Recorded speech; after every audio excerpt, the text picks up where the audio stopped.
बातमी जळगावमधून. जळगावमध्ये शनीपेठमध्ये मोठा स्फोट झालेला आहे. घरामध्ये हा स्फोट झाला आणि या दुर्घटनेमध्ये सुदैवानं कोणतीही जीवितहानी झाली नाही आहे. गॅस सिलेंडरचा हा स्फोट झाला.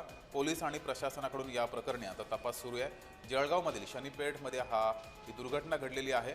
गॅस सिलेंडरचा स्फोट झाला आहे. तिथला आढावा घेतला आमचे प्रतिनिधी जुगल पाटील यांनी. पाहूया. काही माहिती फिरूंनी आग लावल्याचा संशय या परिसरातील नागरिकांनी व्यक्त केला आहे। या संदर्भातलीच बातचीत करण्यासाठी आमच्या सोबत साई गजानन रेसिडेन्सीचे काही नागरिक आहे। आम्ही त्यांच्याकडून जाणून घेऊयात काय सांगणार। या परिसरात मध्यरात्री ही आग लागली आहे, काय सांगाल? रात्री मी जवळपास 1-1:30च्या दरम्यान झोपलेलो नव्हतो. मी कम्प्युटरवर काम करत असताना अचानक खालून आवाज आला, फट आणि सुरसूरचा आवाज आला आणि काही मुली ओरडत होत्या. खाली येऊन वरून पाहिलं मी गच्चीतनं आपला जिन्यामधून तर पाहिलं तर एकदम आगीचा लोळ पसरलेला होता. त्यानंतर खाली एकदम धावपळ चालू होती आणि काही सुचत नव्हतं.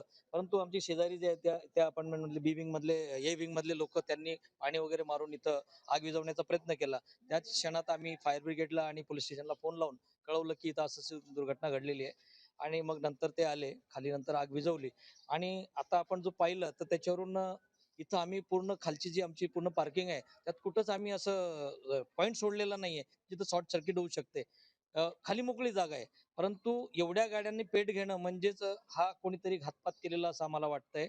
आणि एवढ्या गाड्या एकदम पेटू शकत नाही. त्यामुळे कोणीतरी मातोश्रीने ह्या आमच्या गाड्या पेटवल्या आहेत आणि कदाचित ह्या बिल्डिंगला त्यांचा उडवण्याचा प्रयत्न असू शकतो. साई गजानन रेसिडेन्सी मध्ये या ठिकाणी मोठी खळबळ उडाल्यामुळे परिसरात मात्र भीतीचं वातावरण निर्माण झालं आहे।